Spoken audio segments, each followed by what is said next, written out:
The last thing Anselmo Reyes did every evening before he sat down with his coffee was lock the door at the end of the hallway. He did it the way other men said their prayers, out of habit, out of obligation, out of something that had long ago passed beyond thought into reflex. The key was kept on a small hook beside the kitchen window, a hook his wife Dolores had installed 32 years ago to hold the key to the chicken coop, which no longer existed. He would take the key down, walk the 14 steps to the end of the hallway. He had counted them once, when his knees still allowed him to move without thinking about it. Press his palm briefly against the wood of the door as if checking for warmth, then lock it. Then he would hang the key back on the hook and make his coffee. Inside that room was a crib he had built himself. He had started it in the winter of 1989, when he and Dolores had finally, after 9 years of trying and failing and trying again and failing again in ways that each time took something small and irreplaceable out of them, decided that they would not have children of their own. He had started the crib, not in grief, but in a kind of furious, practical resolve. They would adopt. They would go to the orphanage in San Cristobal. They would bring a child home, and he would have a crib ready and waiting. He had bought the wood himself, fine cedar from the mill outside of town, and had worked on it through 3 weekends, sanding each slat by hand. He had finished 4 of the 6 sides before Dolores told him, with a cautiousness he had learned to recognize as her way of protecting him from hope too early, that there was a boy. The boy's name was Miguel. He was 14 months old. He had dark eyes that seemed to be evaluating you at all times, and he had come to them in February, and Anselmo had carried him across the threshold of the farmhouse in his arms, feeling the improbable solidity of him, the warmth, and had thought, this is what it was all for. He had not finished the crib before Miguel arrived. Miguel slept in a drawer lined with blankets those first weeks, which Dolores had thought was charming and which Anselmo had thought was temporary. He had gone back to work on the crib in March. In April, Miguel developed a fever. In May, the fever had a name. In June, Miguel was gone. Anselmo had not finished the crib. He had put it in the back room and locked the door and hung the key on the hook that Dolores had put up for the chicken coop, and he had not opened that door again in 35 years. Dolores had not asked him to. She had understood, in the wordless way she understood most things about him, that the locked door was not denial, but a different kind of keeping. That he was not pretending Miguel had not existed, only that he was holding the existence somewhere that could not be touched by the ordinary passage of days. Dolores herself had died 11 years ago, on a Tuesday in October, between breakfast and lunch, sitting in the chair on the porch with her reading glasses on and a novel open in her lap. The doctor said her heart simply stopped. Anselmo had found her there when he came in from the Groves at noon, and he had stood in the doorway for a long moment looking at her before he understood. And in those seconds before understanding, he had thought she was asleep, and had felt, for the last time, as it turned out, something uncomplicated and whole. The farm was 18 hectares of orange grove in the valley outside the town of Santa Amara, in a part of the country where the soil was reddish-brown and the winters mild, and the summers long and dry and demanding. Anselmo had inherited it from his father at 32 and had expanded it to its current size by 45, buying the adjacent parcel when old Señor Fuentes died without heirs, and the bank had been willing to negotiate. At its peak, the grove had employed 12 workers during harvest season, October through December, and 5 year-round. Now it employed 3, and Anselmo managed the rest himself, moving slowly through the rows with his bad knee and his cane he refused to call a cane because it was technically a walking stick, he said, which was a different thing entirely. He produced approximately 40,000 kilograms of oranges per season. He sold 40% to the cooperative in town, 20% directly to the juice processor in the regional capital, and the remaining 40% through a combination of smaller buyers, farm gate sales, and, increasingly, a standing arrangement with 2 restaurants in a tourist town 40 kilometers north that, wanted to be able to say their orange juice came from a named farm. The restaurants paid a premium. Anselmo had resisted the arrangement for 2 years on the grounds that it seemed like vanity, then accepted it on the grounds that 40% more per kilogram was not vanity, but arithmetic. His income was sufficient. His needs were few. He ate simply eggs, rice, beans, the occasional piece of chicken on Sundays, fruit from his own trees in abundance.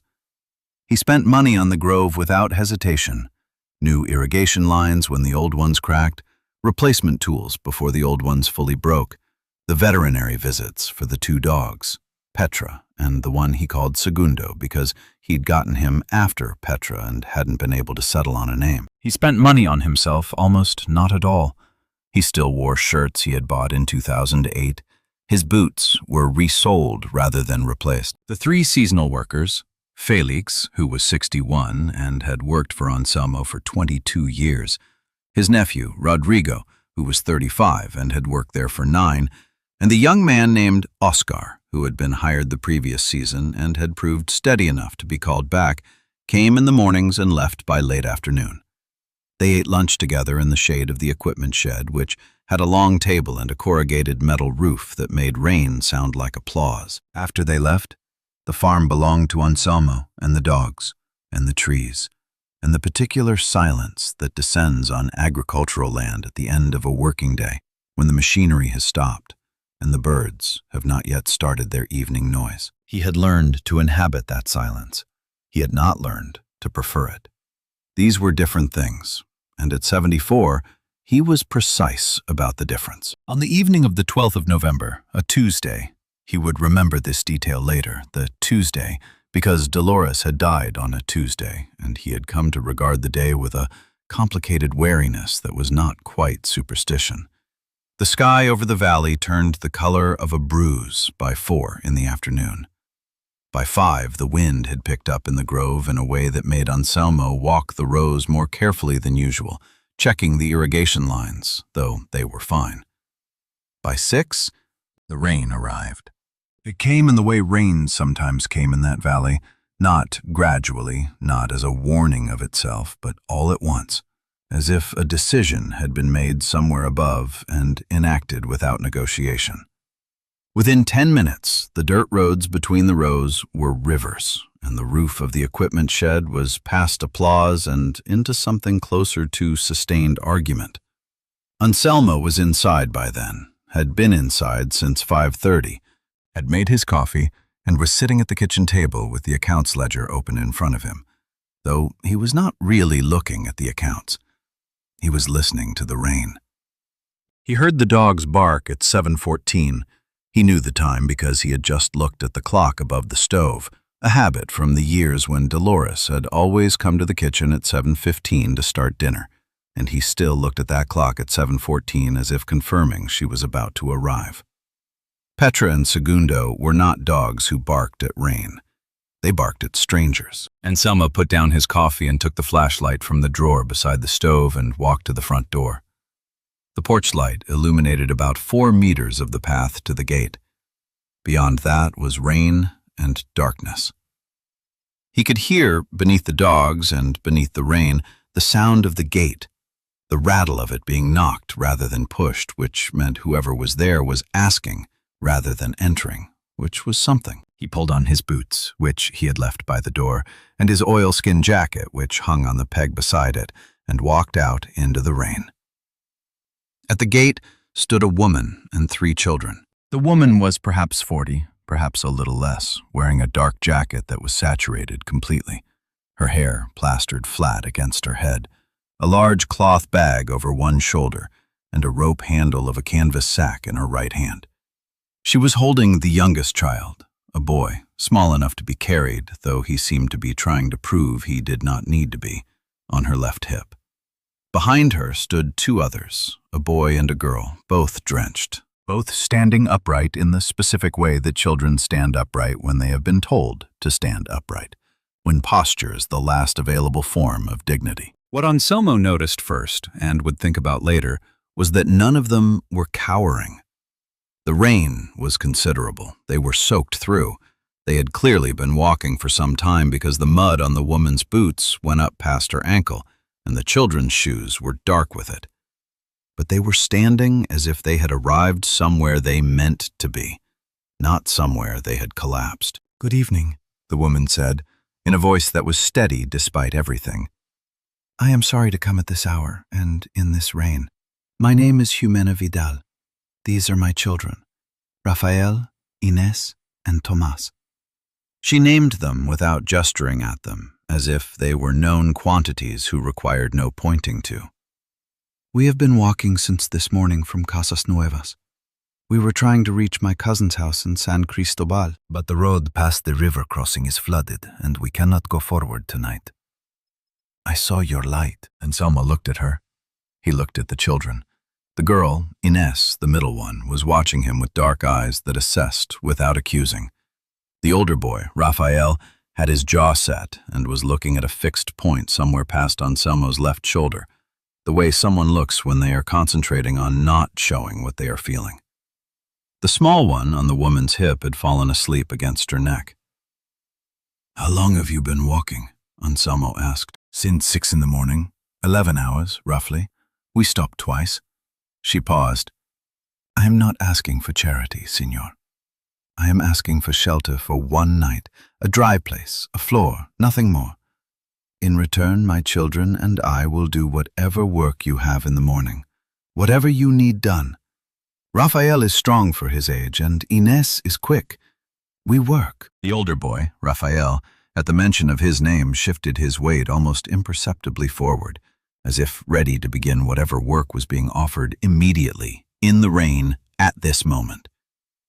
Anselmo looked at them for a long moment. The rain was coming down hard enough that it had found its way past the oilskin collar and was running cold down the back of his neck. The dogs had gone quiet, which meant they had made their own assessment. He thought, for reasons he could not have fully explained at the time, of the door at the end of the hallway.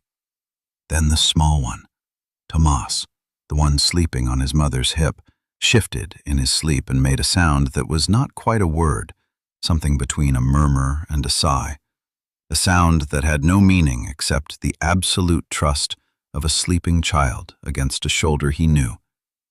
And Anselmo felt something move in his chest that he recognized distantly and did not try to name. He reached forward and unlatched the gate. "Come in," he said. "There's coffee on." They came through the gate in order. Jimena first, then Rafael, then Inés, who paused at the threshold and looked up at the porch light and then back at the darkness behind her, as if making sure no one had been left behind. They followed him up the path and onto the porch, where the oilskin over the door caught most of the remaining rain, and into the kitchen, which was warm from the stove and smelled of coffee and the slightly citrus and earth smell that the grove sent into the house when the windows had been opened during the day. Anselmo took 3 towels from the cabinet beside the bathroom and gave them to the woman without ceremony. She took them with a nod and began drying the children, the small one first, still half asleep, then Inés, then Rafael, who accepted the towel and dried himself quickly and efficiently, and then stood holding it with the look of someone waiting to be told what to do with it. "There's a room with 2 beds at the end," Anselmo said, pointing down the hallway. The other end of the hallway, not the end with the locked door. "And a cot I can bring out. The blankets are in the cedar chest." "We can share," Jimena said immediately. "We don't need—" "There are 2 beds," Anselmo said. "It's not a sacrifice." She looked at him. She had gray eyes, he noticed, which were unusual in this part of the country, and they were the eyes of someone who was accustomed to calculating what things cost and to being careful about accepting things that might cost more than they appeared. "Thank you," she said, in a tone that made it clear she was not using the phrase as a nicety. He heated soup, a pot he had made the day before, beans and squash and a ham hock, the kind of thing that improved with a day's rest, and sliced bread, and put it all on the table. The children ate with a controlled urgency that he recognized not as bad manners but as real hunger, the kind that has been managed all day and is finally permitted to speak. Rafael ate steadily and finished everything. Inés ate everything and then looked at the pot. He ladled more into her bowl without being asked. Tomas fell asleep again after 4 spoonfuls, and Jimena ate with the boy in her lap, one arm curved around him. "How far to San Cristobal?" he asked, when the worst of their hunger had been addressed. 22 kilometers, she said. "From here, if the road is clear by morning." "It won't be. Not the river crossing. After rain like this, it takes 2 days to settle." He said it without apology, as a fact. "You can stay tomorrow as well, if you need to." She set down her spoon. "Señor Reyes. Anselmo Reyes. Señor Reyes, I mean this with respect. We cannot simply stay here and take your food and your roof. That is not—" She paused, searching for the word she wanted. "That is not how we do things." "I have a grove," he said. 18 hectares. My 3 workers come in the morning. If the ground isn't too muddy for it, they'll be picking the outer rows of the north section. An extra pair of hands, 2 pairs, would not go to waste. Raphael, who had been quiet since entering the kitchen, looked up from his bowl. "I know how to pick," he said. It was the first thing he had said since arriving. His voice was lower than Anselmo had expected, for 13. "Good," Anselmo said. After dinner, he showed them the room and brought the blankets from the cedar chest and found the extra pillow from the top shelf of the wardrobe. The children were asleep within minutes of lying down. Tomas and Inés in the larger bed, Raphael on the cot. The specific unconsciousness of people who have spent everything they had and are now in a place warm enough and dry enough to let go. Jimena stood in the kitchen doorway while Anselmo washed the soup pot. "I want to say something," she said. He turned. She was standing with her arms at her sides, not folded, not gripping anything, and she was looking at him with the gray eyes that calculated costs. "You gave us shelter for 1 night, señor," she said. "That was more than most people would have done. More than you were obliged to." She paused. "But my children need more than 1 night.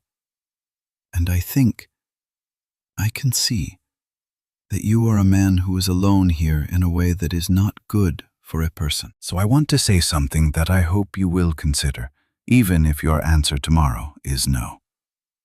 Assigning, Anselmo set down the pot. He was looking at her steadily. "We are not asking for charity," she said. "We are not asking to be given anything.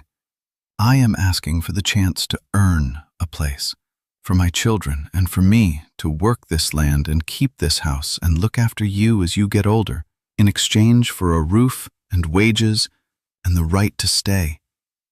You have no one to care for you. My children have no grandfather." She held his gaze without flinching. "Let us give you a family for the rest of your life." The kitchen was very quiet except for the rain, which had softened slightly, which was the rain beginning to mean it. Anselmo looked at this woman who had walked 30 kilometers in the rain and had arrived at his gate standing upright and had sat at his table and fed his soup to her children and was now, at close to 9 o'clock at night, making him an offer that was not a request, not a plea, but a proposal. A song-fong exchange made by someone who had calculated what she had to offer and was offering it without apology. He thought of the door at the end of the hallway. He thought of the key on the hook. "We'll talk in the morning," he said, "when you've slept." She nodded, once, and went to the room where her children were sleeping. Anselmo dried the pot, hung it on its hook, and sat back down at the kitchen table with the cold remainder of his coffee. He sat there for a long time, listening to the rain ease off, looking at the lamp above the table which Dolores had chosen and which was made of green glass and cast a light that had always seemed to him slightly warmer than light from other lamps, though he knew that was not how light worked. He sat there until the clock said 10:45, which was later than he had sat at that table since the night Dolores died. Then he got up, walked the 14 steps to the end of the hallway, pressed his palm against the wood of the door, and locked it. Then he went to bed. He was awake before the workers arrived, which was usual, and before the children woke, which was not. At 5:30 in the morning, Anselmo was in the kitchen heating water for coffee when he heard movement in the room at the end of the hall. Not the locked end, the other end. And then the soft sound of bare feet on the tile floor. And then Jimena appeared in the kitchen doorway in the same dark jacket as the night before, which had dried overnight and been refolded. "Show me where things are," she said. It was not a request so much as a readiness. He showed her the pantry and where the coffee was kept and where the eggs were and which pan he used for them. She worked in his kitchen with the efficiency of someone who had cooked on different stoves in different houses and had learned to read a kitchen in 5 minutes flat, which burner ran hot, where the knives were weighted, how the handle of the pan wanted to be held. By the time Felix arrived at 6:15, it was coffee made and eggs scrambled with the dried herbs Dolores had kept in 3 small clay pots on the windowsill, which Anselmo had been refilling from the garden every summer for 11 years, out of a reflex he had not examined closely. Felix knocked and came through the back door, which was the custom, and stopped when he saw Jimena at the stove. He looked at Anselmo with the specific expression of a man who has known another man for 22 years and is choosing carefully what that expression contains. "My wife's cousin," Anselmo said, which was the first thing that came to him and which he immediately recognized as a lie of a particular kind. Not a deceptive lie, but a simplifying one, the kind that prevents questions that the day does not have room for. "Jimena Vidal. She and her children are helping out for a few days." Felix accepted this with a nod and poured himself coffee. He was a man who had learned, over 2 decades on the same farm, when questions were welcome and when they were not. The children appeared at 7. Tomas came first, having apparently woken and made a series of solo navigational decisions that ended in the kitchen rather than anywhere alarming. He was wearing a shirt that was inside out and was carrying, pressed against his chest with both arms, a stuffed animal of indeterminate species. It had been a dog, or possibly a bear at some earlier point in its life, but time and handling had softened its features into something more philosophical. He walked directly to the table and climbed onto a chair and looked at Anselmo with the frank assessment of a 4-year-old who has not yet learned to make eye contact less confrontational. "You have a dog," Tomas said. "2," said Anselmo. "What are their names?" "Petra and Segundo." Tomas appeared to consider this. "Segundo is not the name," he said. "He answered to it," Anselmo said.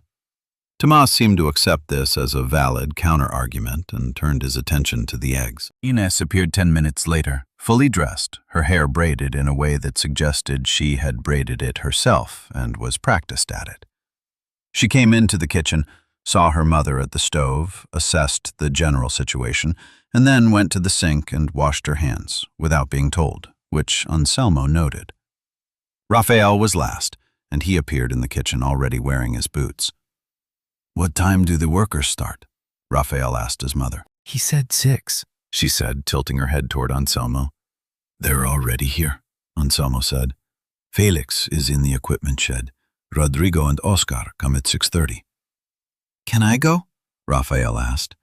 This was directed at his mother, not Anselmo, which was correct. Jimena looked at Anselmo. "He can go," Anselmo said.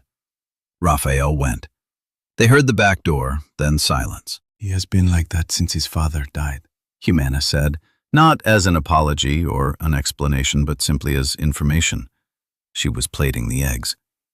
"He believes that if he is useful enough, things will be all right." "How long ago?" Anselmo asked. 8 months. "What happened?" "The mine." She set the plates on the table. "He worked in the quarry outside Casas Nuevas. There was a collapse. 3 men. Ramon was one of them." She said it without softening it, the way you say things you have said many times and have learned to say without the sentence breaking apart under you.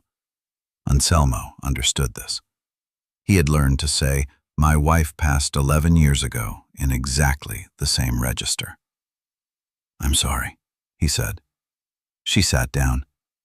"So are we," she said. The rain had stopped in the night and left the ground soft but not impassable. By 7:30, the outer rows of the north section were accessible, and by 8, Raphael was in the grove with Felix and Rodrigo and Oscar picking. He had not picked oranges before. His experience had been with corn and some bean cultivation in the small holding his wife's family kept outside Casas Nuevas. But he watched Felix for 20 minutes and then simply did what he had seen, methodically, without asking again how to do it. Felix reported this to Anselmo at lunch, with the tone of a man who has trained enough workers to recognize the difference between those who learn by asking and those who learn by watching, and his opinion of the watching kind. Inés did not go to the grove. She stayed near the house, and without apparent instruction began doing things.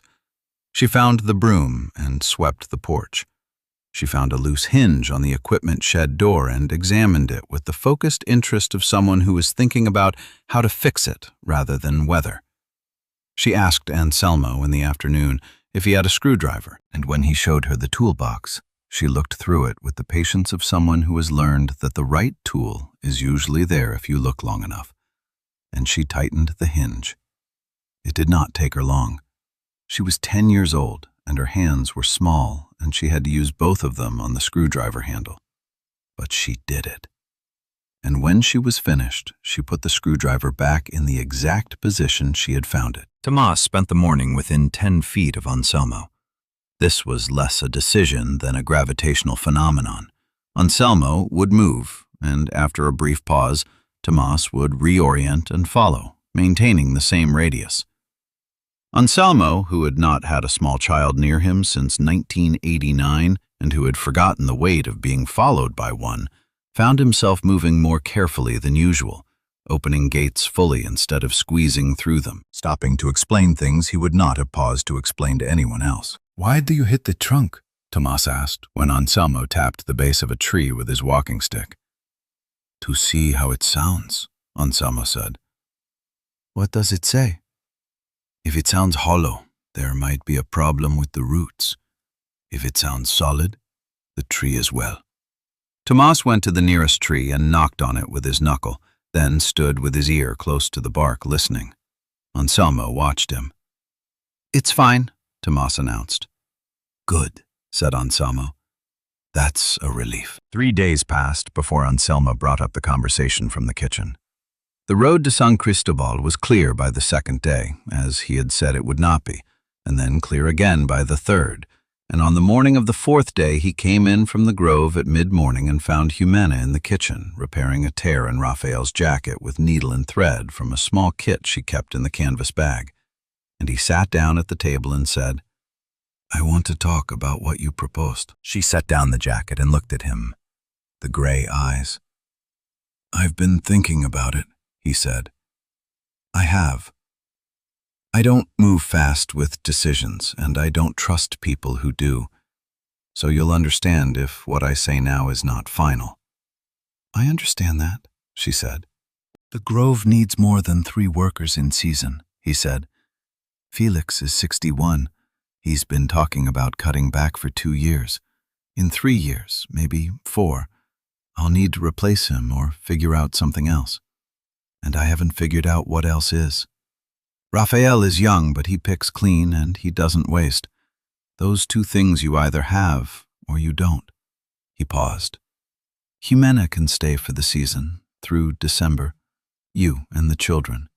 I'll pay you wages, the same rate I pay Felix, which is the going rate for this valley and not a peso below it. You'll live here, you'll eat here. At the end of the season, we'll talk again." A sign. Jimena was quiet for a moment. "And the other part of what I said?" "The family part," he said. "Yes." He was quiet for a moment longer than was comfortable.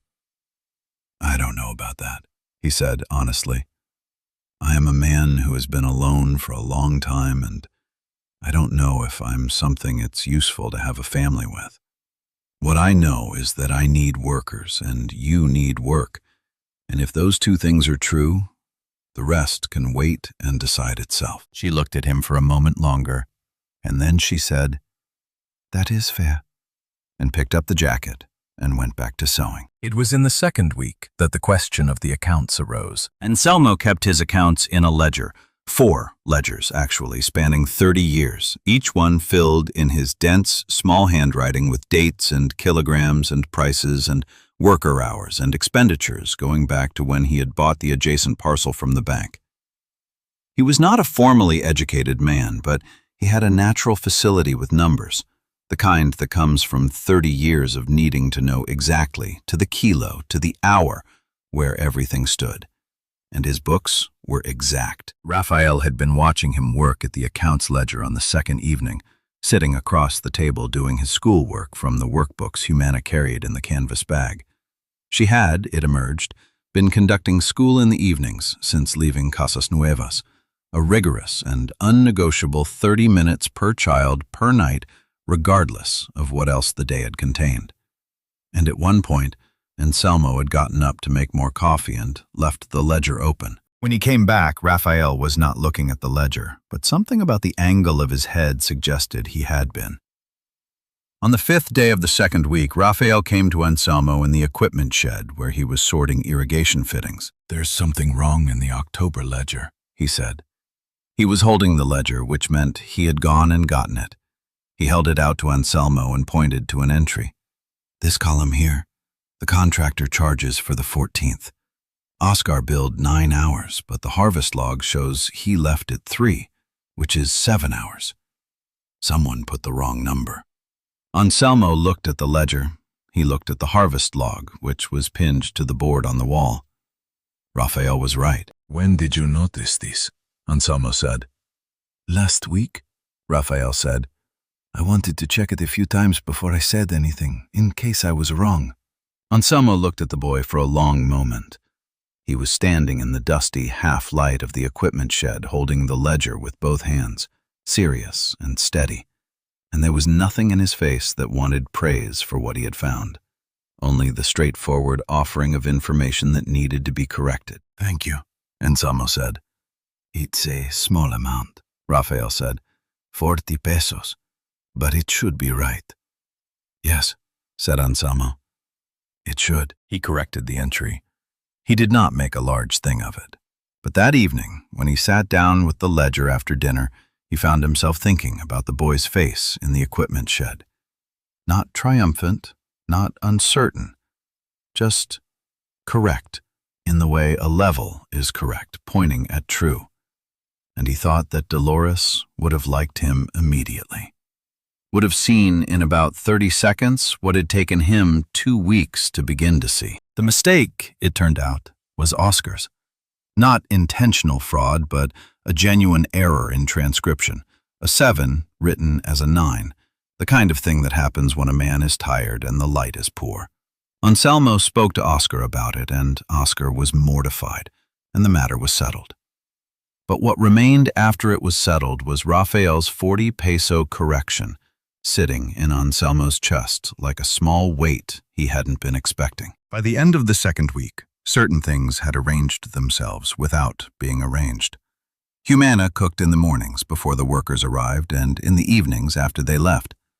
Raphael was in the grove every day, starting to learn not just picking but the logic of picking, which trees to prioritize, how to read the color, how to move through a row efficiently, so that by mid-October he had a rhythm that even Felix had stopped watching with the proprietary skepticism of the experienced worker observing the newcomer.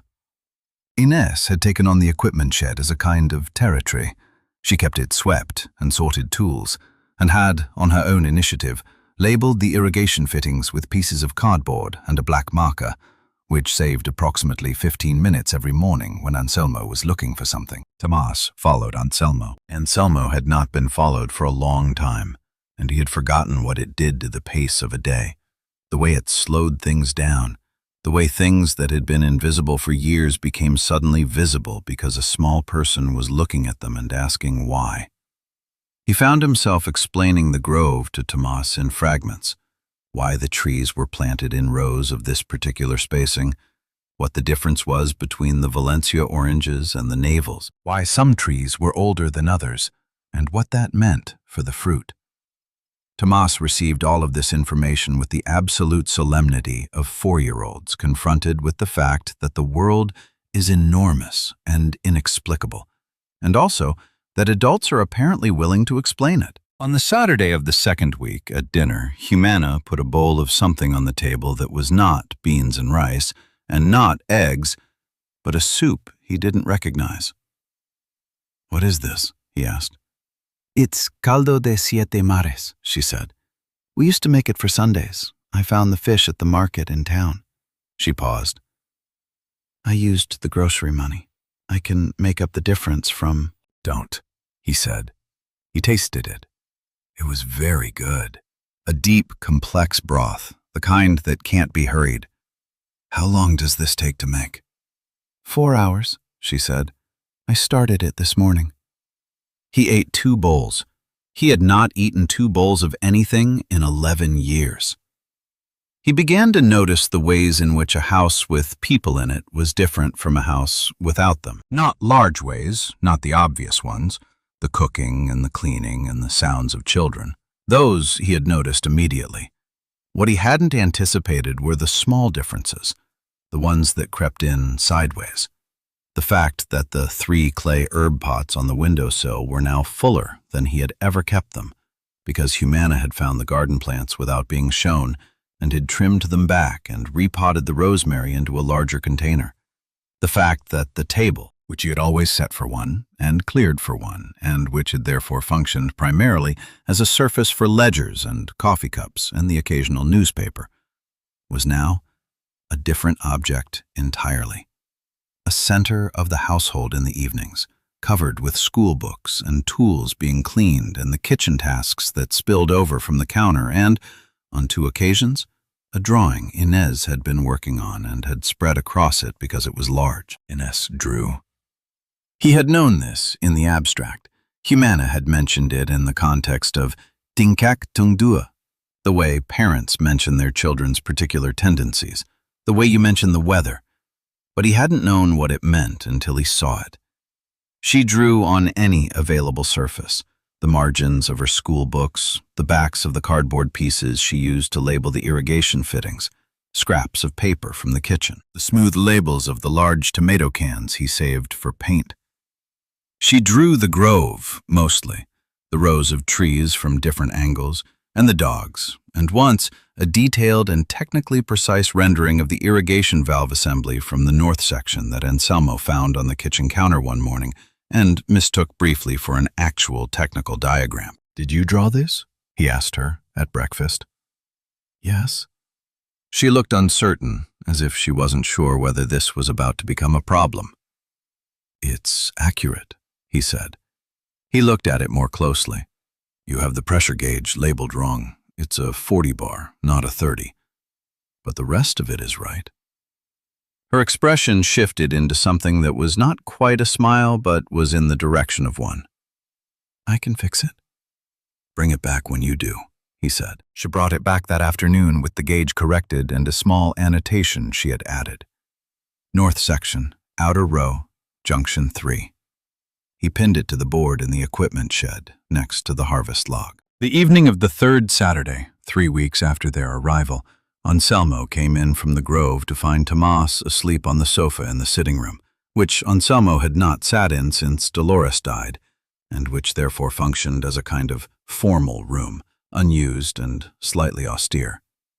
Tomas had found his way onto it and had fallen asleep with his stuffed animal pressed against his face, his small shoes still on, the afternoon light coming through the window laying a stripe of gold across the cushions. Anselmo stood in the doorway of the sitting room for a long moment. The sofa was where Dolores had sat in the evenings when they were first married, before he had had enough money to buy the chair she had eventually claimed as her own. The sofa was where he had sat beside her on the night they had decided to go to the orphanage in San Cristobal. He had sat beside her and they had talked about it for 3 hours. Seriously, and without sentimentality, the way they made large decisions, and at the end of it, she had taken his hand and held it without saying anything else, which was her way of saying, "Yes, this is right. We are in agreement." He had not sat on that sofa since her death.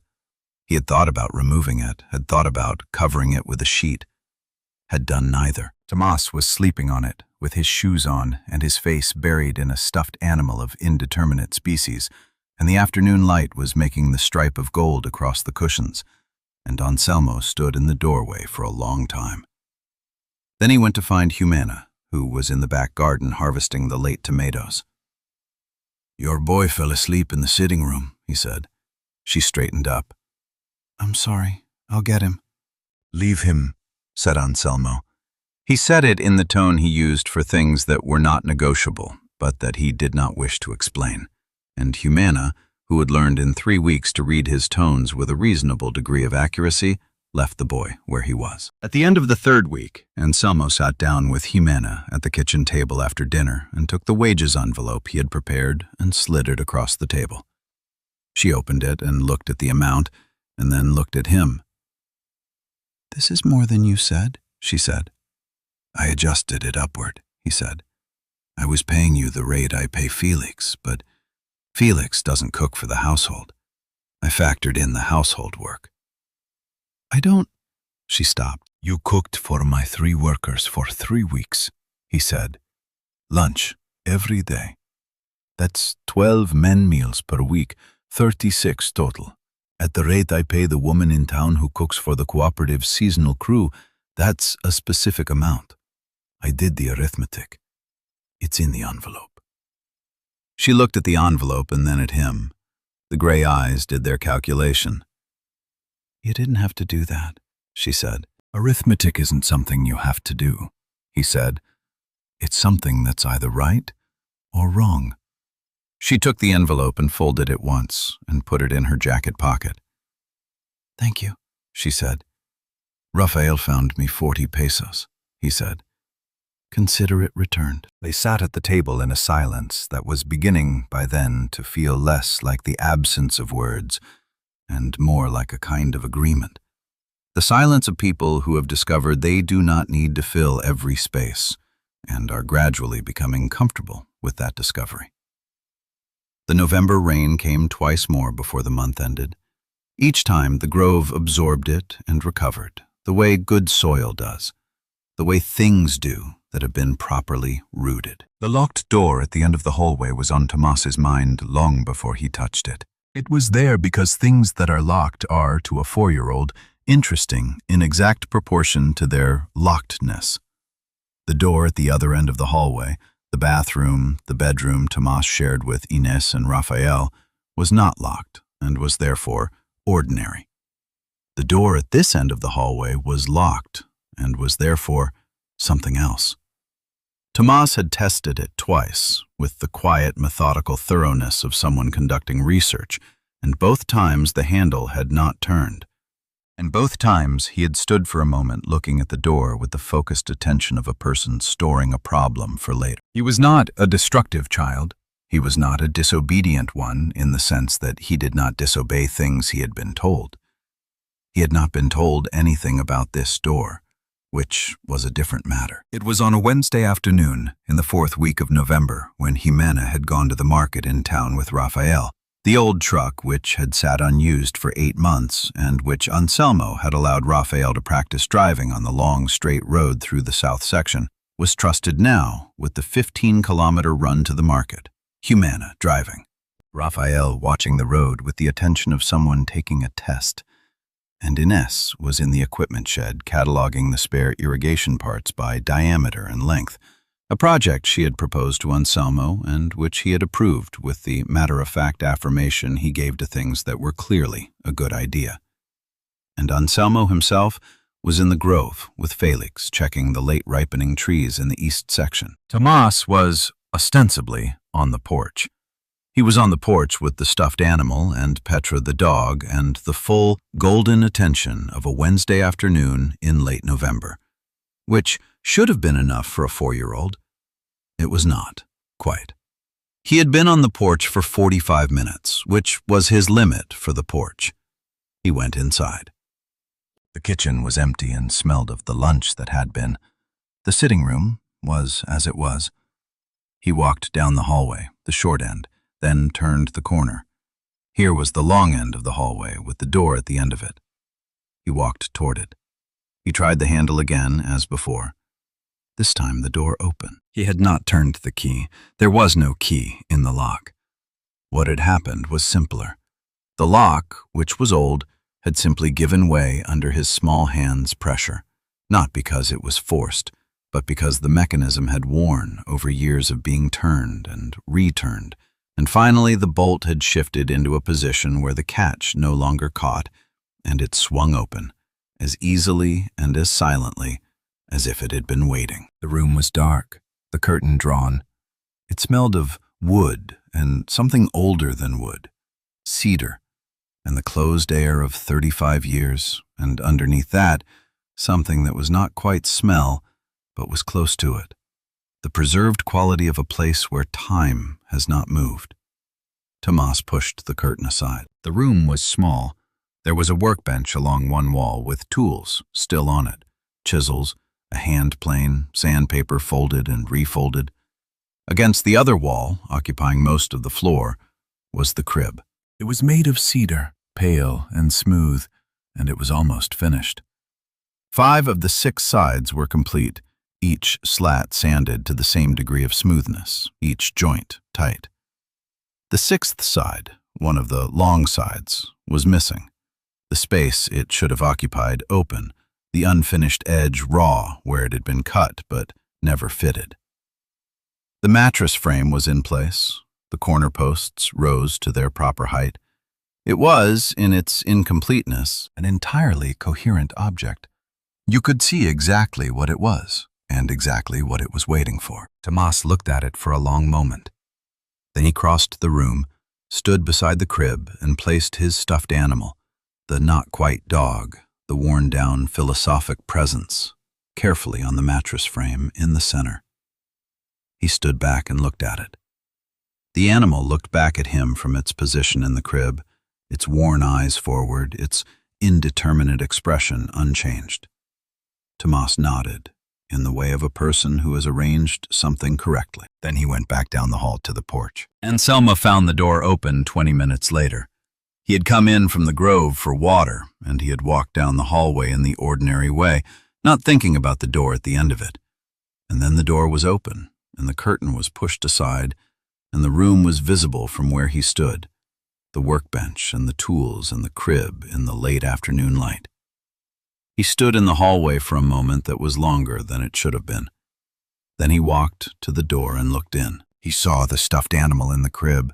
He stood looking at it for a period of time he could not have measured, not long probably in clock time, but long in the other way, the way certain moments extend themselves past their allotted seconds into something that has no good name. Then he walked into the room. He picked up the stuffed animal. It was very light, lighter than he had expected, worn smooth by 4 years of being carried, and he stood holding it in the room he had not entered since 1989, looking at the crib he had not finished. He sat down on the floor. It was the only place to sit. There was no chair. The floor was dusty, and he sat on it anyway, with his bad knee making its objection, and he held the stuffed animal with both hands, and he looked at the unfinished side of the crib. He looked at the raw edge where the 6th panel should have been. He had cut the wood for it, had cut it the afternoon before Miguel got his fever, and the cut wood had been in the crib that whole time, under the mattress frame. He had not known, until now, whether it was still there. He lifted the frame, and the wood was there, still cut to the right length, still waiting. He sat there for a long time. He did not cry. He was a man who had cried only 3 times as an adult, at his father's death and at Miguel's and at Dolores's, and he seemed to have arrived at a place past that particular action. But something happened to his face in that room that he was glad no one could see. When Jimena came back from the market, she found him in the kitchen. He was sitting at the table with a glass of water in front of him and his hands flat on the table, and he was looking at the wall in the way of a man who was coming back from somewhere. "The door at the end of the hallway," he said when she had set down her bags. She turned. "It wasn't locked," he said. Tomas got in. She did not say anything for a moment. Then she said, "I'm sorry. I didn't know he put his animal in the crib." He looked at the table. "The crib in there. I built it 35 years ago." He was quiet for a moment. "We had a son. We adopted a boy. His name was Miguel. He was 14 months when we got him, and he died when he was 21 months. A fever." He said this in the tone of someone reading from a document, flat, factual, the fact in front of the feeling because the feeling was not something to take out in daylight still. "I was building a crib for him. I didn't finish it. I locked the room and I didn't go back." Humana sat down across from him. She did not say she was sorry. She did not say anything at all for a long moment. Then she said, "Can I ask you something?" "Yes." "The crib, is it damaged?" He looked at her. "No. It's good cedar. I built it to last. One panel is missing. I cut the wood for it. The wood is there." She looked at him. "Then it's not unfinished," she said quietly. "It's just been waiting." He looked back at her. Something moved across his face that was not quite an expression, but was the precursor to one. "Yes," he said after a moment. "I suppose that's one way to put it." The heart attack, or the event the doctor in town, when they finally got Anselmo to him, called a cardiac episode, with the careful precision of a man who does not want to cause more alarm than is necessary, while still conveying that the situation is serious, came 12 days after the room was open. It came in the morning at 7:40 during the harvest. Anselmo was in the east section with Felix and Rodrigo when it arrived. A pain in his chest that was at first merely insistent and then, within 30 seconds, enormous, and a shortness of breath that had nothing to do with exertion, and a graying at the edges of his vision that he recognized, in the way you recognize things that have been described to you, as something to take seriously. He sat down on the ground between the trees. This was not a decision. His body sat down, and he went with it. Felix found him. Felix's shouting brought Rodrigo. Rodrigo ran to the house a distance of approximately 240 meters, at a speed that Rodrigo, who was 35 and reasonably fit, had not run at since adolescence. Humana was in the equipment shed inventory with Inez. She came out of the shed at Rodrigo's shout, took in the situation in approximately 3 seconds, told Inez to stay with Tomas, and ran to the east section. She found Anselmo sitting against a tree trunk with Felix crouched beside him. His color was bad. His breathing was effortful. He was conscious. "Can you move?" she asked. "Yes," he said in a voice that was smaller than his usual voice. "We're going to the truck," she said. "Felix, take his right side." They got him to the truck. Humana drove. She had learned the road to town during the market runs, and she drove it now at a speed she had not driven it before. Not recklessly, but with the focused economy of movement that comes from needing to arrive and knowing that wanting to arrive is not enough. Anselmo was in the passenger seat, his head back, his eyes open, his hand gripping the door handle. "Talk to me," she said. "About what?" He said. "Anything." "The east section," he said after a moment. "The late trees in the east section need another week. Felix knows which ones, but he sometimes picks early because he doesn't like leaving them. Tell him another week." "I'll tell him," she said. "What else?" "The invoice from the cooperative is due on the 8th. It's in the green folder on the left side of the desk." "Green folder," she said. "Got it." "The dogs get fed at 5, he said, not before. Petra will beg from 7 onward, but if you give her anything before 5, she won't eat her dinner." 5, she said. "Petra can wait." There was a silence. She was driving fast on the straight section. She could see the church tower of Santa Amara now. "Humana," he said. "Yes?" "If something—" He stopped. "Don't," she said, not harshly, firmly. "I'm just saying." I know what you're saying, she said. We'll talk about it when you're not in my truck being dramatic about it. He made a sound that, under circumstances less alarming, she thought might have been a laugh. It was not a full heart attack. The doctor, who was named Dr. Aguirre, and who had treated Anselmo twice before for the knee and once for a respiratory infection, explained with calm thoroughness. The cardiac episode had been a warning, a significant one, an event that demanded rest and medication and a change in what Anselmo was and was not permitted to do in his grove. There would be pills, there would be limitations, there would be follow-up appointments. Dr. Aguirre said all of this looking at Anselmo and then at Jimena in the alternating way of a doctor who wants to be sure the information lands somewhere it will be acted upon. Who is this? Dr. Aguirre said, looking at Jimena in a tone that was professional rather than intrusive. She manages the household, Anselmo said, and the grove when needed. Dr. Aguirre looked at Jimena. He cannot be in the grove for 3 weeks, he said. He cannot lift anything over 5 kilos. He cannot work more than 2 hours at a time without rest. He'll fight you on all 3 of these things. I know, said Jimena. I'm present, said Anselmo. Good, said Dr. Aguirre. Then you cannot. The 3 weeks that followed were the weeks that built the thing that had not yet been fully built. Anselmo was at home. This was, for him, a condition that existed between recovery and captivity. He was not a man who stayed inside. He had gone into his grove every morning for 40 years, in every weather, with every degree of physical inconvenience that his knee and the years had imposed on him.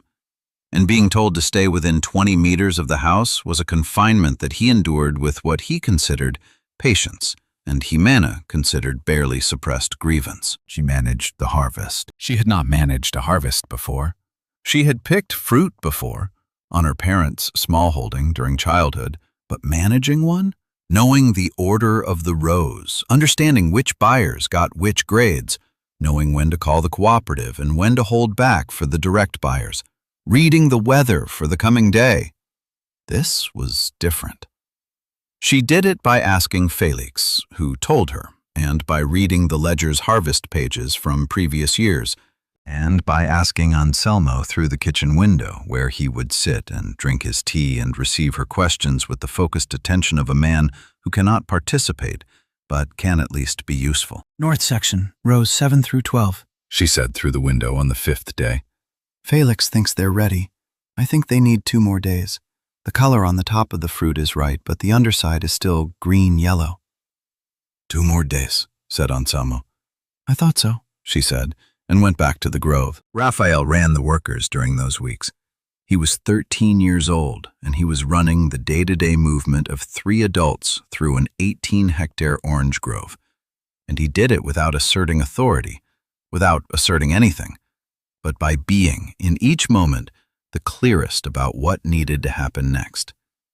Felix, who was old enough to have his own opinions about being directed by a 13-year-old, told Anselmo at the end of the 2nd week, in the tone of a man making a concession, "He doesn't tell you what to do. He just makes it obvious what's correct." The cooperative invoice was paid on the 8th, from the green folder on the left side of the desk. The dogs were fed at 5. Petra waited. On the evening of the 12th day, Anselmo sat in the kitchen while Jimena and the children were at dinner, and he looked at the table, at the 4 places set, at the school books pushed to one side to make room, at Tomas explaining something elaborate and apparently urgent to Ines, who was listening with the patient skepticism of a 10-year-old receiving information from a 4-year-old.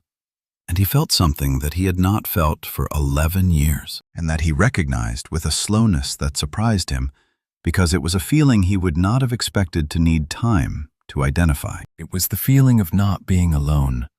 Not less alone, not less lonely, not a version of his existing life that had been improved by addition, something different in kind, not degree. The feeling of being in a house where, if something happened, someone would notice. The feeling of a table that was a table because people were eating at it. He looked at his coffee and did not say anything. But that evening, when Humana came to clear the table, he said, "The room at the end of the hall." She paused. "I'd like to finish the crib," he said. "The 6th panel. I have the wood already. I cut it 35 years ago. I'd like to finish it." She was very still for a moment. Then she said, "Would you like help?" He thought about this. "Not with the building," he said. "That part I need to do alone." He paused. "But maybe afterwards, to put it somewhere." "All right," she said.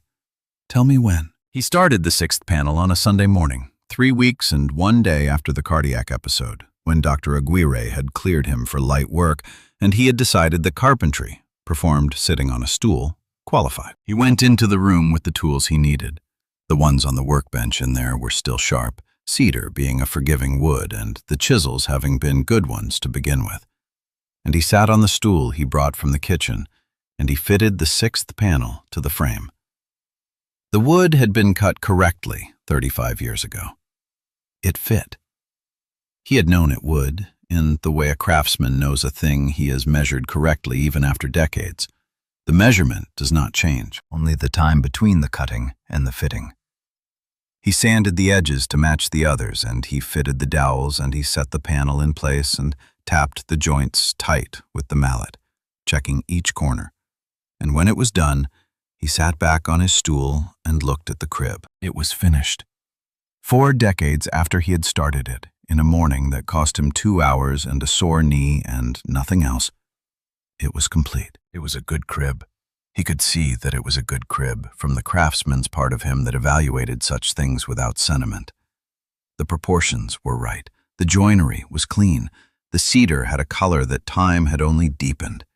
He ran his hand along the 6th panel, the new one, and felt where it was slightly smoother than the rest. The difference between wood sanded last month and wood sanded 35 years ago. And made a note that he would need to come back with fine paper and match the finish. He sat in the room for a while after that.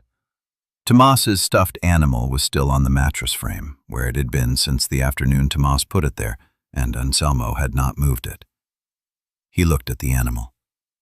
The animal looked back. "Well?" he said.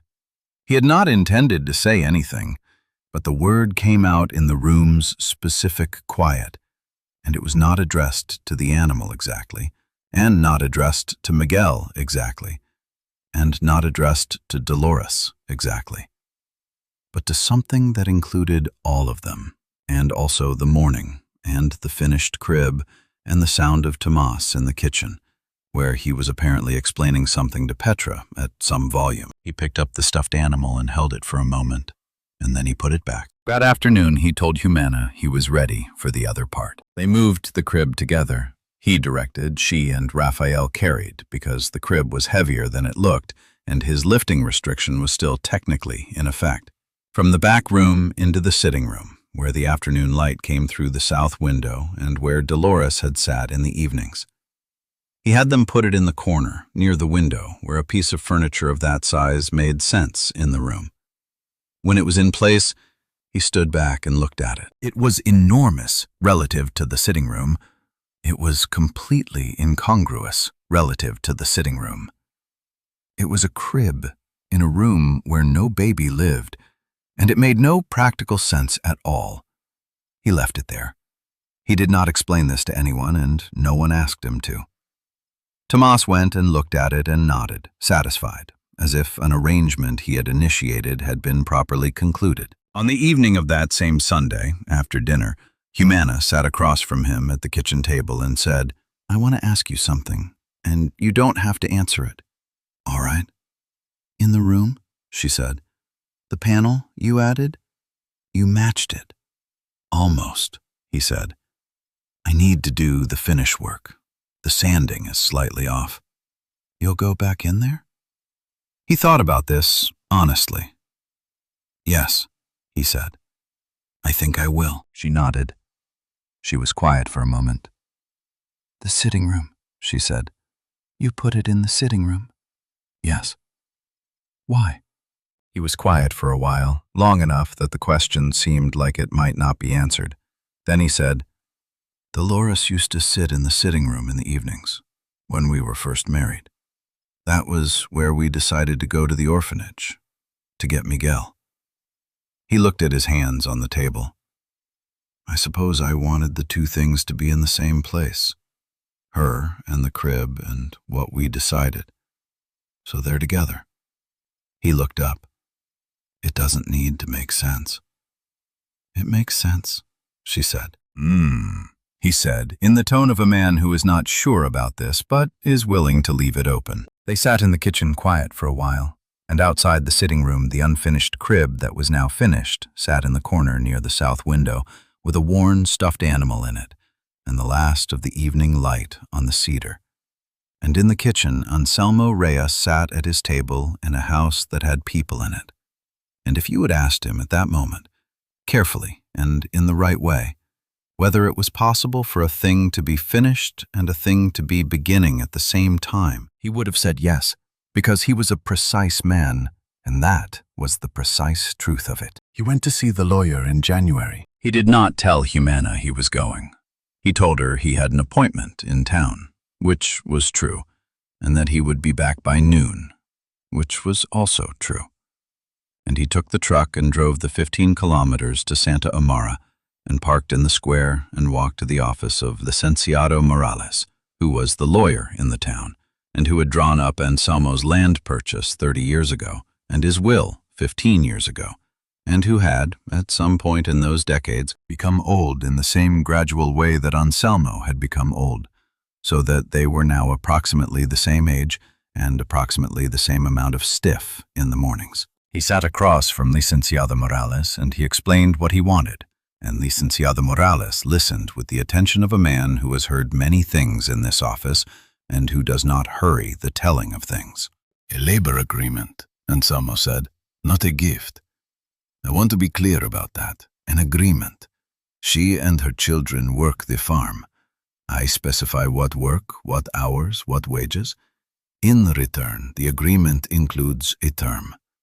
Upon my death, or if I become permanently incapacitated, the farm passes to her, not as charity, as the earned conclusion of a contract. The document needs to say that explicitly, that this inheritance is compensation for services rendered and to be rendered, not a bequest and not charity. Licenciado Morales wrote this down. And the existing will? Amend it to point to this agreement, Anselmo said. Whatever conflicts, the agreement takes precedence. And if she leaves before the contract term is complete? She loses the inheritance provision, retains all wages owed up to the point of departure, which are non-negotiable. And your nephew? Licenciado Morales began. I don't have a nephew, Anselmo said. Your cousin's son, Braulio. Braulio is my cousin's son, Anselmo said. He has been to this farm 4 times in 40 years. He knows the price of the land because the cooperative newsletter publishes land values in this valley every year, and he reads it, which I know because he mentioned it the last time he called, which was approximately 3 years ago. He was quiet for a moment. He is welcome to the contents of the tool shed, which I will specify separately. The land and the grove and the house are in this agreement. Bargaining, Licenciado Morales wrote. He was a methodical man. After a moment, he looked up.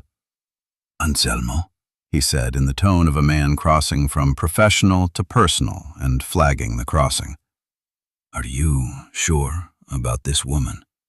You've known her 2 months. I've known her in the way that matters, Anselmo said. She ran my harvest when I was in bed, and she didn't take a centavo she hadn't earned. Her son found me a 40 peso discrepancy in my accounts and reported it. Her daughter cataloged my irrigation components by diameter. Her 4-year-old fixed my crib. He paused.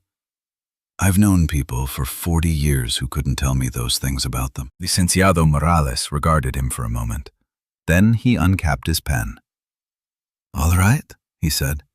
Let's make it right. The document took 2 sessions, one to draft, one to review and sign. He picked it up on a Thursday morning and brought it home and put it in the green folder on the left side of the desk, next to the cooperative invoice. He did not tell Humana he had done this. He planned to tell her when the time was right, which he understood was a slightly evasive formulation, but which he stood by. Braulio arrived in February, on a Saturday, in a car that was clearly rented and slightly too large for the dirt road to the farm. Anselmo had been expecting him in the way you expect weather you have seen the signs of. Not the specific day, but the general arrival. He had heard from Felix, who had heard from someone in town, who had heard from someone at the cooperative, that Anselmo's family in the city had been asking questions about the land values in the valley. He had heard this in December and had gone to Licenciado Morales in January, which was the correct order of events. Braulio was 52 years old and lived in the regional capital. He worked in something related to property, which Anselmo had understood to be real estate and which turned out, on more precise inquiry, to be the financing of real estate. Loans and appraisals, and the kind of knowledge that means you always know what land is worth in a given valley, and what the orange futures are doing, and whether a particular parcel has been properly zoned. He was a large man with good shoes and the manner of someone who has learned to be charming as a professional skill, and deploys it whether it is warranted or not. He came with a bottle of local brandy as a gift, which was a nice touch. He embraced Anselmo at the door. He had Anselmo's eyes, a little, in the way that distant families sometimes share features, the same set of the brow, which Anselmo noticed and which made him feel, unexpectedly, something close to sad, though he could not have said precisely for what. Humana was in the kitchen when Braulio came in. She was introduced as the farm manager because that was what she was. Braulio shook her hand and said something pleasant, and then his eyes moved over the kitchen with a swiftness that was professional, the quick inventory of the property-minded, noting condition and upkeep and the general state of things, and Anselmo watched him do it. They sat in the sitting room, which had the crib in the corner. Braulio's eyes went to the crib and then to Anselmo with a question he did not ask. "I built it years ago," Anselmo said. "I recently finished it." "Ah," said Braulio, in the tone of a man accepting information he does not understand. They drank coffee. Braulio asked about the harvest, which was a natural question. He asked about the cooperative prices this season, which was also a natural question. He asked about the water rights on the north parcel, which was a question about land value and which both of them knew was a question about land value, though Braulio asked it in the tone of casual interest. "They're registered," Anselmo said, "with the Municipal Water Authority. Have been since 1994. "And the road access to the east section?" Braulio said. "I remember when I was a boy, there was a dispute with the Fuentes parcel about the access road. Resolved in 1998, Anselmo said. Registered easement." Braulio nodded. He turned his coffee cup in his hands. He was a man who knew how to sit with something he wanted to say without saying it too quickly, which was a skill Anselmo recognized and did not dislike, even in this context. What would you have done in that moment? Sitting across from a man you barely knew but shared blood with, watching him make an inventory of everything you had built. Would you have confronted him? Or would you have waited, like Anselmo did, for him to show you exactly how much, or how little, he was? Tell me in the comments. And then Braulio said it. "Yunutio," he said. The tio, slightly wrong, slightly performed, the address of a man claiming a familiarity he had not maintained. "I've been thinking about you a lot lately. Out here, alone.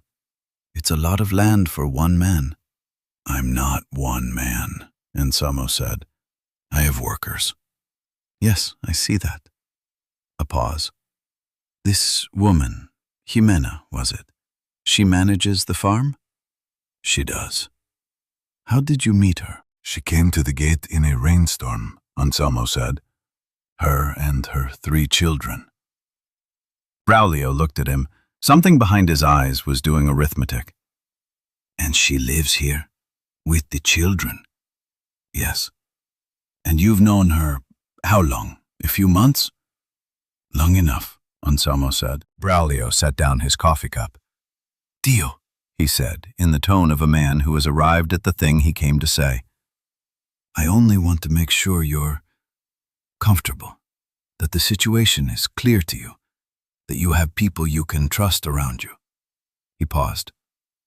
It's easy at a certain age to be, I don't want to say the wrong thing, to be in a situation where you're not sure of the people around you. The kitchen was very quiet. Humana was in the kitchen. They could hear the small sounds of the kitchen. Anselmo looked at Braulio for a long moment with the patience of a man who knows something the other man does not know and who has not decided yet whether to show it. I appreciate the concern, he said. It's good to see you. They talked for another hour about nothing in particular. The brandy was opened. Braulio spoke about the regional capital and a development project he was involved in, and the traffic, which was very bad. He did not mention the land again. When he left, he embraced Anselmo again and said he would come back soon, and they both understood what soon meant in the currency of a man who had visited 4 times in 40 years. At the gate, Braulio turned back. He had good shoes and a rented car, and the eyes that were a little like Anselmo's, and he said with a smile that was careful rather than warm, You should get someone to look at the legal side of things. All this land, all this, just make sure everything is in order, for when the time comes. He meant it as a warning, or something close to one, an indication of intent.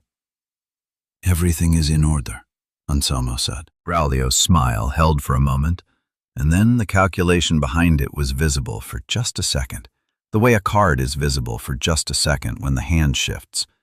And then he got in his car and drove back down the dirt road to the main road, and Anselmo stood at the gate watching the dust settle. He went back inside. He found Humana in the kitchen, cutting the tomatoes with a stillness that meant she had heard everything. He'll come back, she said. It was not a question. Yes, said Anselmo. He sat down at the table. When he does, I'll be ready. He was quiet for a moment. I'm going to tell you something I did in January. She set down the knife and turned. He told her about the document. He told her what was in it. The labor agreement, the inheritance provision, the explicit language about it being earned compensation and not charity, the specific instruction he had given Licenciado Morales about the language. He told her what Licenciado Morales had asked and what he had answered. Humana stood very still while he told her this. When he finished, she was looking at him with the gray eyes that calculated and considered, and now seemed to be doing something that was neither of those things. You didn't tell me, she said. No, he said. I wanted it to exist before I told you, so it would be a fact, not a proposal. She turned back to the tomatoes. She picked up the knife. She was quiet for a long moment, and he let the quiet be there. Then she said, without turning, Tomas is going to want to tell you something. He's been working on it for 3 days. A pause. He decided what kind of animal it is. The stuffed animal. He's going to tell you it's a burro, and you should say that's correct because he'll be devastated if you disagree. Anselmo looked at the back of her head. He looked at the tomatoes on the cutting board. He looked at the 3 clay pots on the windowsill with the herbs she had repotted and tended. A burro, he said. Right, I can see that. And the kitchen was quiet again, with the comfortable quiet of a house where things are settled, or beginning to be. And outside, the truck was in the yard, and the grove was in the valley, and the document was in the green folder, and across the road somewhere on the main road to the regional capital, Braulio Reyes was driving with the calculations still working behind his eyes, and the words, "Everything is in order," sitting in his ear, like something he wasn't sure how to open. The weeks after Braulio's visit had a particular texture to them, the texture of a house that has been tested and has not moved, the way you press a joint in a piece of furniture to see if it holds, and it holds, and you go on with your work. Humana did not ask Anselmo further about the document. She had received it the way she received most things from him, steadily, without making more of it than it was, though he understood that she had made something of it. He could see it in the way she moved through the farm in the following weeks, with a confidence that had not been absent before, but that was now of a different kind. Not the confidence of someone who is proving herself, which was what it had been in November and December, but the confidence of someone who is simply doing what she knows how to do in a place that is hers. Raphael was 14 by March. His birthday was on the 3rd, and Humana had made a cake. A real one, not a celebration cake made from what was available, but a deliberate, planned cake. A 3-layer sponge with a cream filling and the specific orange icing that, it emerged, had been Raphael's birthday cake every year since he was 4. She had bought the cream in town, had spent more money than was practical, had made it the night before while the children were asleep, and had put 14 candles on it. Anselmo had not known it was Raphael's birthday until the morning, when he came into the kitchen and found the cake covered with a cloth on the counter. "It's his birthday," Humana said. "I see that," said Anselmo. He looked at the cake. Then he went out to the equipment shed where his tools were kept, and he came back with a small package wrapped in newspaper which he set on the table. At breakfast, Raphael opened it. Inside was a set of ledger pencils, the old kind, the kind with the specific hardness that is right for accounts work, that you cannot easily find anymore, but that Licenciado Morales kept a supply of because he used the same kind. And a brass mechanical pencil, which Anselmo had been keeping in the desk drawer since he had received it as a gift 15 years ago and had never used because he preferred wooden pencils. Raphael looked at the pencils and then at Anselmo. "You do the accounts well," Anselmo said. "You should have the right tools." Raphael was not a boy who displayed emotion without occasion. He looked at the pencils for a moment and then he said, "Thank you," in the voice that was lower than expected for his age, and that was all. And it was enough, and Anselmo understood that it was enough. By April, the harvest was complete, and the post-harvest work was underway. The pruning, the fertilizing, the repair of irrigation lines that had cracked in the dry months, the equipment maintenance that got deferred during the picking season. This was work that Anselmo could participate in more fully, and he did, moving through the rows with his walking stick and his bad knee and his complete knowledge of every tree. Which ones were 20 years old and at full production, which ones were 5 years old and still building, which 2 in the northwest corner had never produced well and which he kept anyway because Dolores had planted them the year they were married and they were now 41 years old and he was not going to remove them. He showed these 2 trees to Inés one afternoon, the ones Dolores had planted. Inés had been sketching the northwest corner and had been puzzled by them because they were smaller than the surrounding trees and the fruit was inconsistent. "Why do you keep them?" she asked. This was Inés's way. Direct, not unkind, genuinely curious rather than challenging.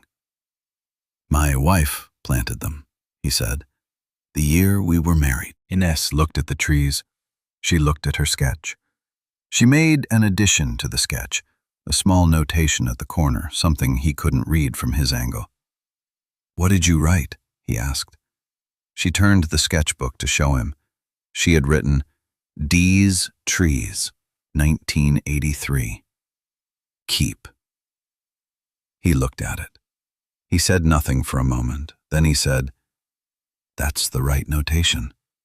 She turned the book back. She went on with the sketch. He stood by Dolores's trees for a moment longer than he needed to, and then he walked on through the rows, and the morning went on around him, and the grove was good, and the air smelled of orange blossom because it was April, and the spring flowering was beginning, which was a smell he had loved for 40 years and had sometimes forgotten to notice, and was noticing now. In April, he also told Humana about the document, the way he had not told her in February.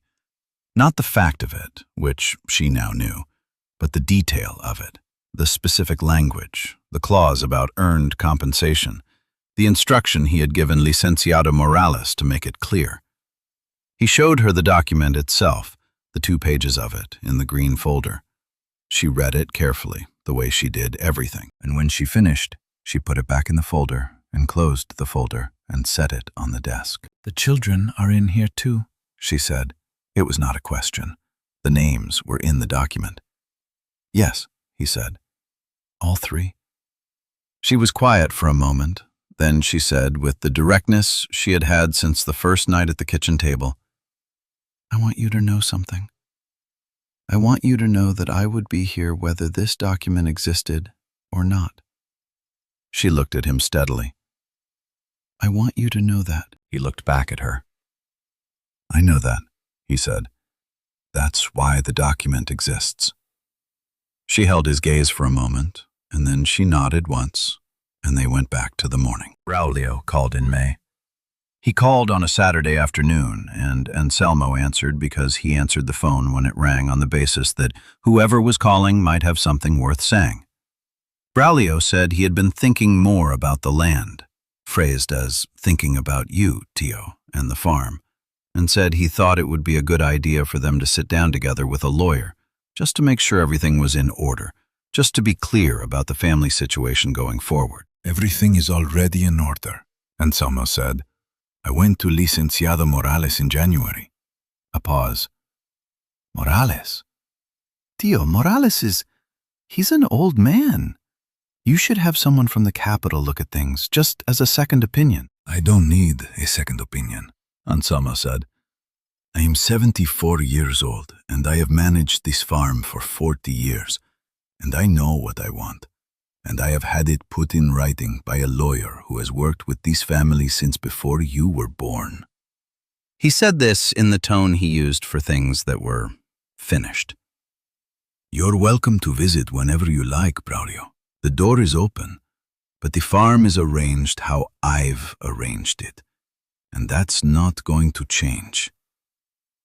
Another pause, longer. I see, Braulio said.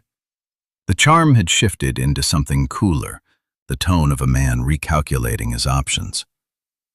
Good, said Anselmo. Come for lunch sometime. Jimena makes a caldo de siete mares that's worth the drive. He meant this genuinely. He hung up the phone. He sat for a moment by the phone. Petra came and put her head on his knee. He scratched her ears. That'll do for now, he said to the dog. But I don't think he's finished. He was right about that. Braulio was not finished.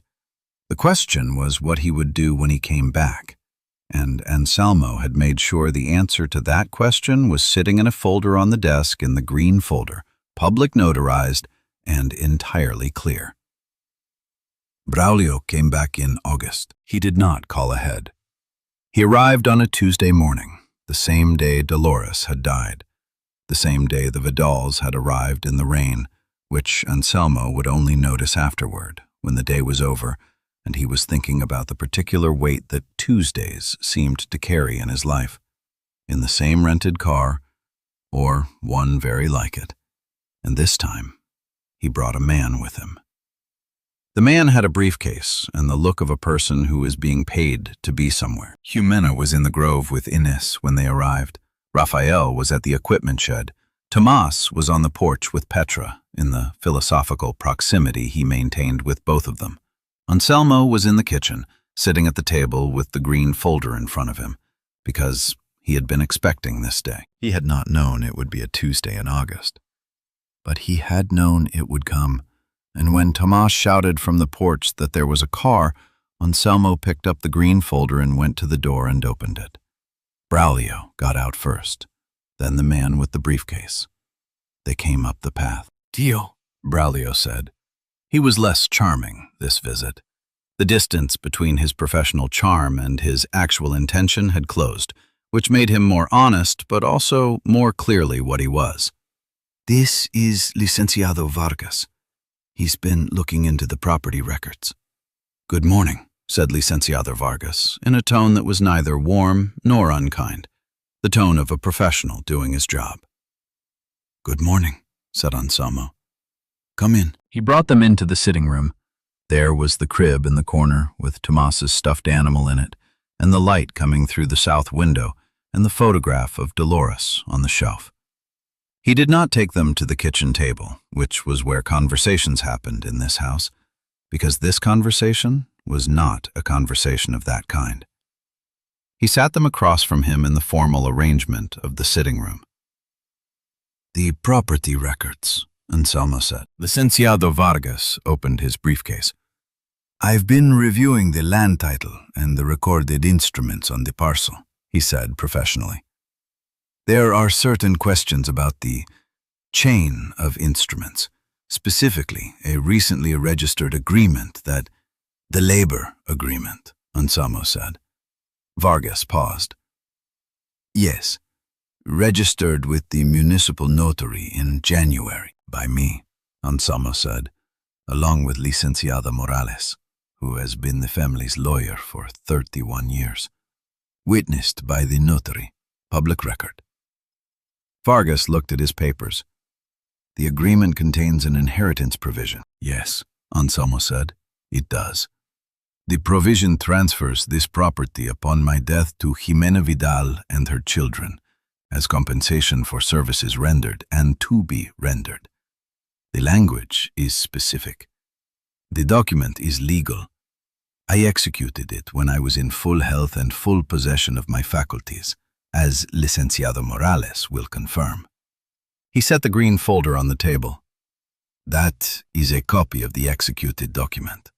The original is with Morales. The municipal registration number is on the top page." Braulio had been quiet since sitting down. He was looking at the folder.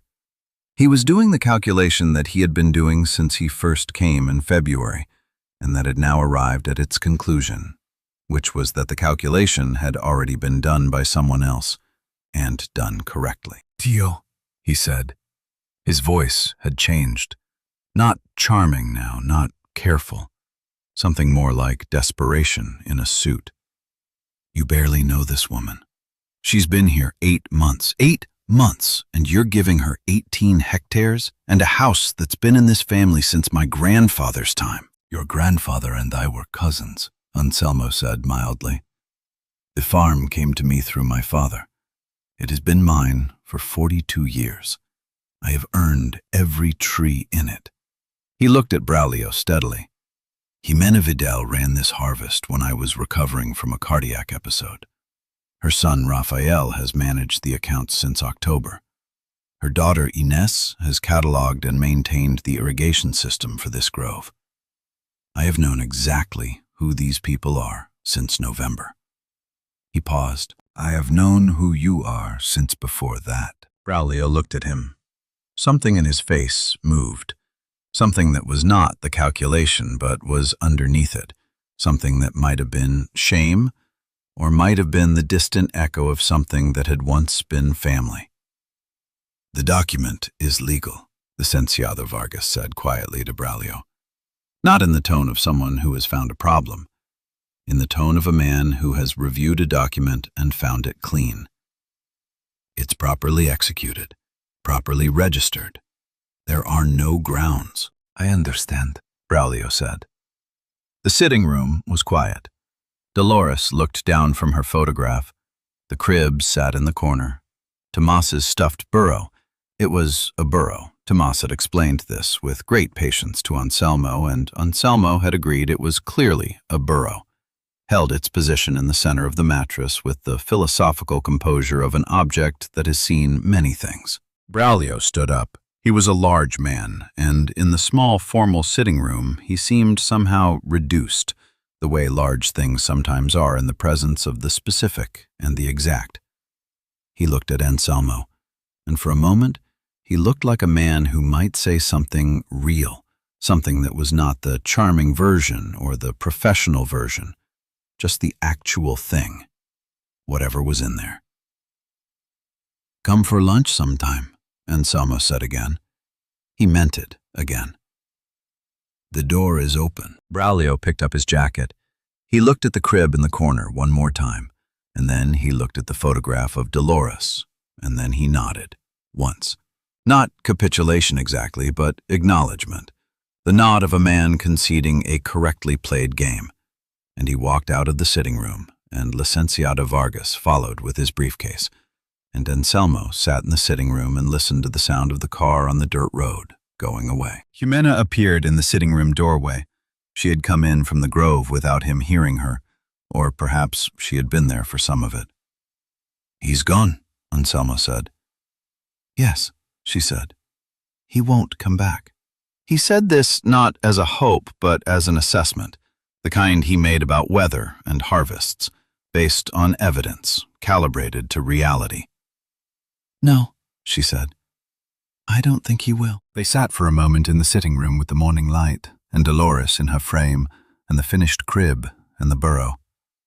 "I'd like some coffee," Anselmo said. "I know," she said. "I already put it on." Time moved the way it moves on land that is well kept, steadily, with seasons marking it rather than clocks, with growth and harvest and the recurring work that is never quite the same twice because the trees are older and the people working them are older, and the light in a particular October is not the same light as any other October, though it falls at the same angle. Raphael turned 15 in March of that second year, and by the time he was 16, Felix had formally asked him to learn the irrigation maintenance alongside Rodrigo, which was Felix's way of designating a successor in the language of practical men who do not use the word successor.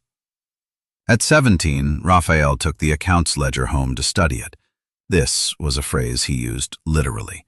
He studied the ledger the way his school books were studied, with a notebook beside it and questions written down that he brought to Anselmo at breakfast.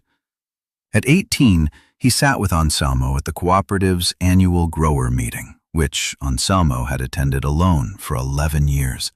And he asked 2 questions during the pricing discussion that the cooperative director paused to answer fully, which was not something the cooperative director normally did for people who had not been growing oranges for at least a decade. At 19, Raphael ran the harvest. Anselmo was present, walking the rows with his stick, advising, noting.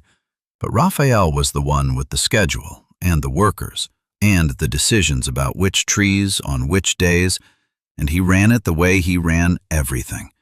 Not by asserting authority, but by being clear about what was correct, and people followed correct.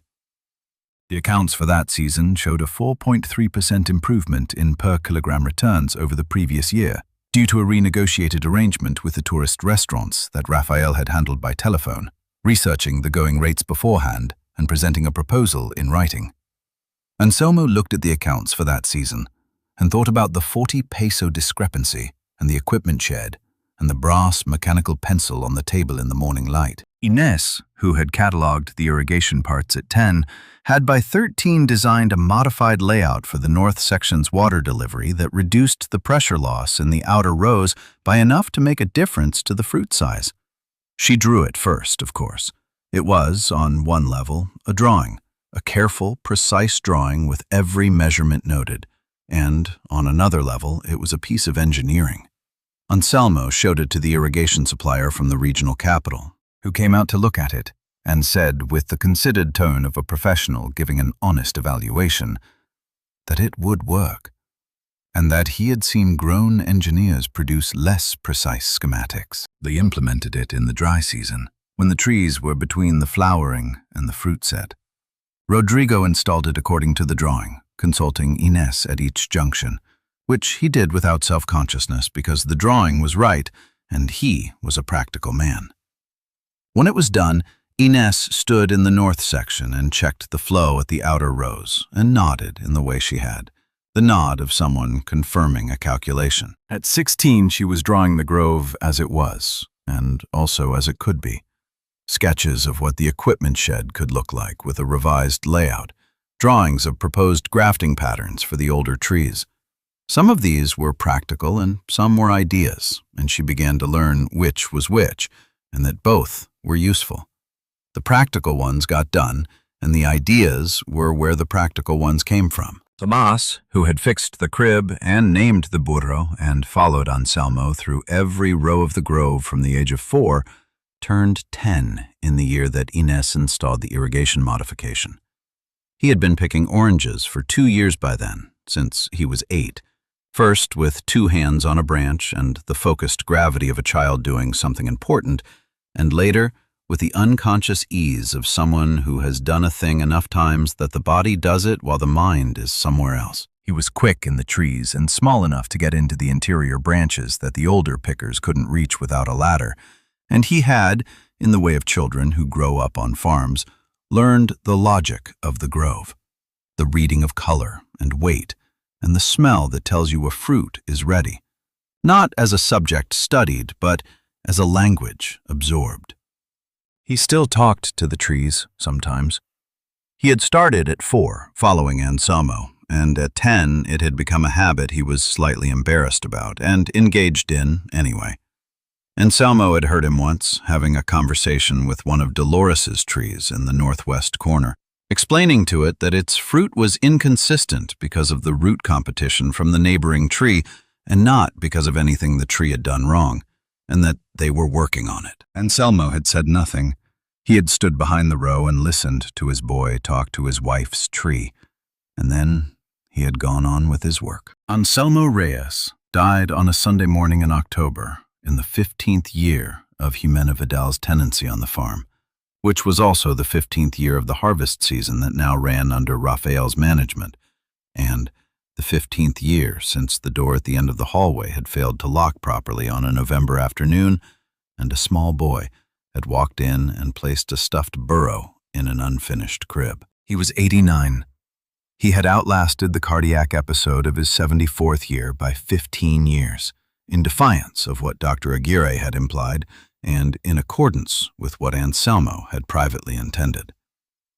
He had been declining since the previous spring, more slowly through the grove, the walking stick now a genuinely necessary thing rather than an affectation about which he maintained his position, the distances getting shorter, the mornings shorter than the mornings had been. He had spent more time in the kitchen and less in the rows, and then more time in the chair by the sitting room window and less in the kitchen, and then more time in the bed. He was not in pain when the end came.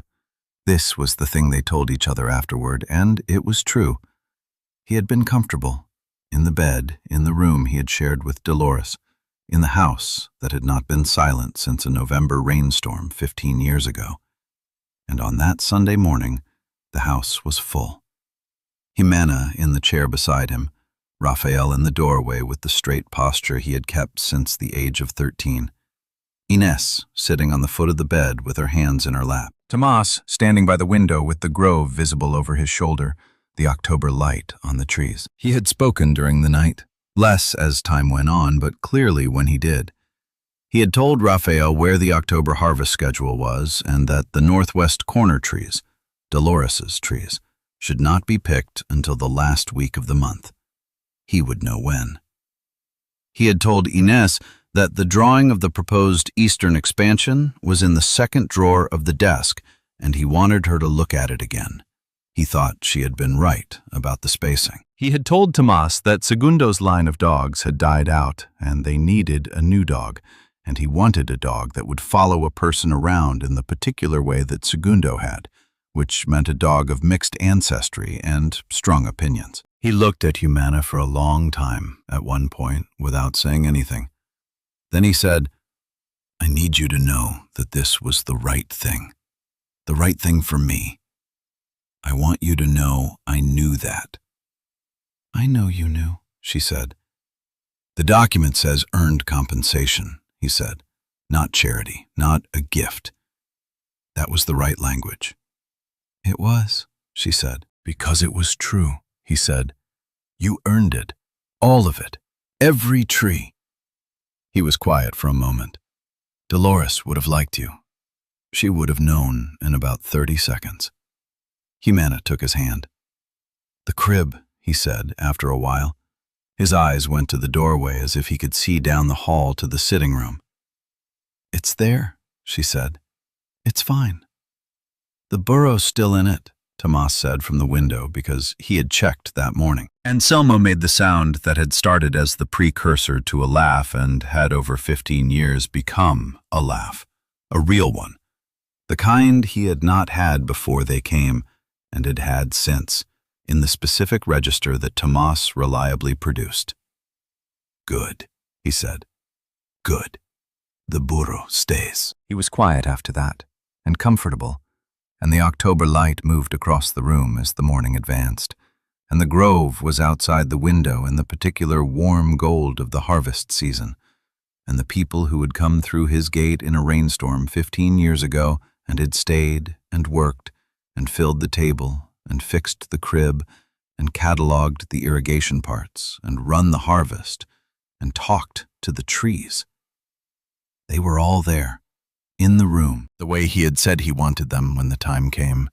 All of them, please. That's all. He died at 10:17 in the morning, between breakfast and lunch, the way Dolores had. Not in a chair on the porch, but in his bed, with his family around him, and the grove outside, and the crib in the sitting room with the burro in it, and the key on the hook by the window that had been put there for a chicken coop 40 years ago, and had ended up being the key to something else entirely. The farm is still there. You can see it from the main road, if you know which turn to take. The long dirt road between the rows of old trees, the equipment shed with its corrugated roof, the house with the porch where the light comes on in the evenings. The sign at the road, which Inés designed and Rafael had made by a carpenter in town when they formally registered the business after Anselmo's death, says, Reyes Vidal, Naranjas de Santa Amara. Both names, because that is what it is. Rafael runs the accounts and the cooperative negotiations and the relationship with the restaurants to the north, which now pay a premium that would have embarrassed Anselmo, and which Rafael considers simply correct. He has a small office in what used to be the storage room off the equipment shed, with the old accounts ledgers on the shelf beside the new ones, going back 30 years.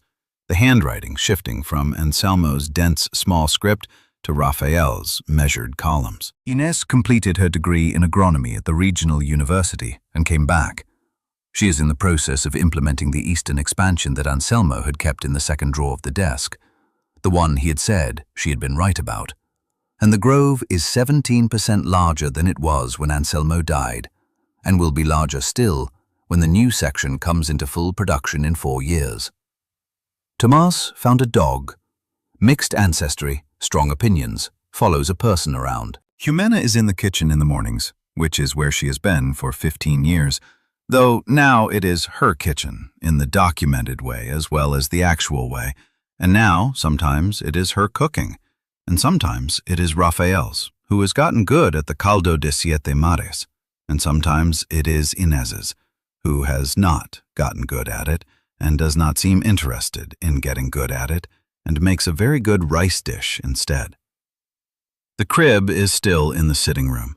The burro is still in it. On the shelf, Dolores looks down at the room the way she has looked down at it for 35 years, with the expression of a woman who has watched a lot of things happen in this house and has not been surprised by most of them. So tell me, which moment touched your heart the most? Was it the night Jimena stood at the gate in the rain and offered Anselmo not pity, but a bargain, a life for a life? Was it Tomás walking into that locked room and placing his worn little burro in the crib that had waited 35 years to hold something? Or was it the Sunday morning in October, with the grove gold outside the window and all of them there, and Anselmo saying, "The burro stays," and meaning so much more than that? Tell me in the comments. I read every single one. And if this story found its way into your chest, subscribe to Alma en Historias, because there is always another story here, waiting for you, just like this one.